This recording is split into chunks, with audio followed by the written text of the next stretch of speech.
When you have a lot on your plate, whether it be school or work or otherwise, how do you stay motivated? Let's find out.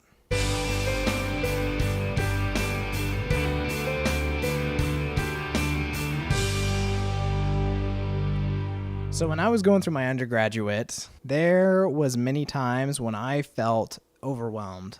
I wanted to make sure that I was doing well in basically everything.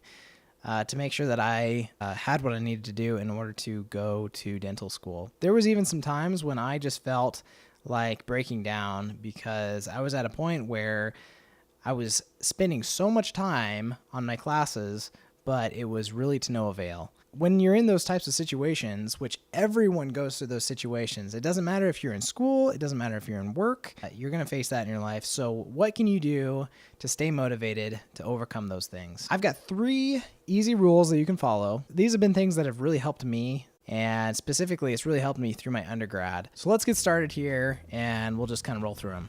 Rule number 1, remember the big picture.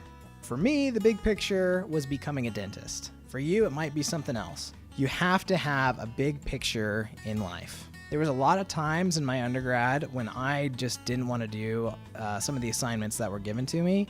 And so in order to bring myself back into focus on those assignments that I really struggled with, I would think, how does this assignment relate to dentistry? If you have a big picture in mind, it'll help you to get through some of those smaller things along the way.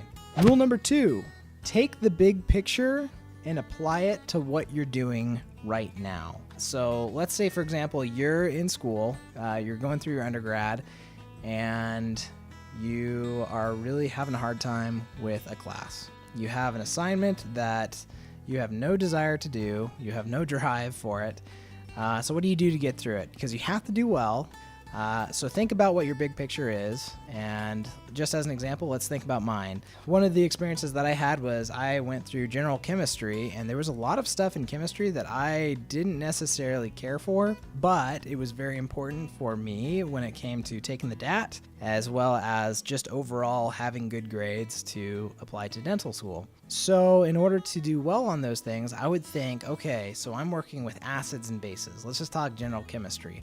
I would work with acids and bases, and how does acids and bases relate to dentistry? And I would think about different types of equipment or different supplies or dental products that have acids and bases in them. I know it seems kind of stupid, but it really did help because it kind of bridged the gap between that assignment that I was working on and what I actually wanted to do in the future.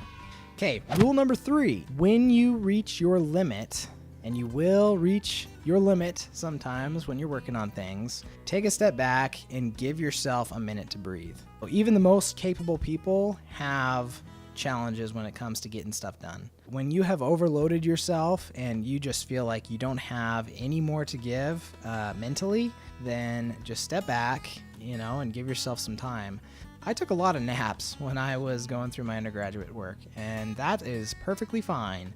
In fact, when you can, it's actually good for your memory. If you constantly focus on something that's really, really hard, you will find that over time, your brain will start to slow down and you won't be as effective. So take those breaks.